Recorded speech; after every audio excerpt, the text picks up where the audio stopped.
Hi, I'm Larry Olson and I want to welcome you to my channel. Today we're going to be talking about 2 ways to develop mental resilience.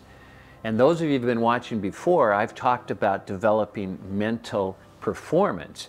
But this is just a little bit of a tweak on that, and this is the ability to rejuvenate yourself after being hit or set back a little bit. Those of you that are brand new, I encourage you to subscribe. If you find what I'm about to share fascinating, interesting would even be enough, I'd look forward to you joining us. I am an expert, by the way, in the field of performance-driven neurology, which is simply a blending of cognitive psychology and neuroscience, allowing us to receive enough information to understand the power of our own words on our own behavior. The first thing in developing mental resilience is to go out and accomplish something. Now, if you're in no danger of going out and running a marathon, then clean your room, make your bed, take the trash out. It doesn't have to be a big deal, but the reason I want you to accomplish something is because it dumps dopamine in your system.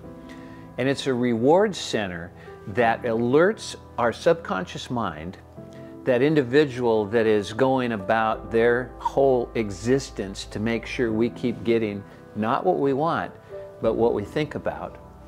What it does is it rewards it that you've accomplished something, and guess what happens? It triggers inside of us to want to do more. You know, it's the old adage, if you can't do 100 push-ups, just get down on the ground and do 1. And that fact that you did 1 and you're already on the ground, it might as well do another. And so what happens is, more often than not, we can't be resilient when we're trying to figure out what's involved in what it is we think we're going to be doing. We generally will talk ourselves out of it. So what I'm asking you to do is to take action before you have the conversation. The second brain hack to developing mental resilience is to do something you haven't done before. Stretch yourself, get out of your comfort zone. It could be something as simple as getting your groceries through the grocery line, and you're talking to the checker, or the tech checker is being really friendly. And instead of just thinking about how good that makes you feel, that you've got someone with a personality and someone who's enjoying their lives while they're checking your groceries, is let them know. You would be amazed how far that goes. Because when we get out of our comfort zone, here's what takes place. We're a little unsure.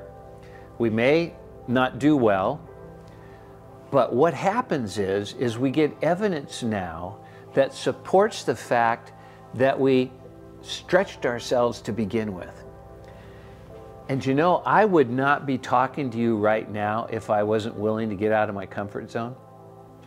Do you know sometimes how difficult it can be to be photographed? I mean, most people don't like their picture anyway when it's being photographed. I've never heard anybody say, you know, I really look good in that one. Generally, we are pretty critical of ourselves. But because I have found from other individuals how valuable these little tidbits can be, I wanted to make sure that I was creating an opportunity for more people to have the opportunity to find out how remarkable they really are, so they could get out of their own way. And when they do fail, they could say to themselves, wait a minute, I know how to develop mental resilience. You know, I'm going to get out of my comfort zone.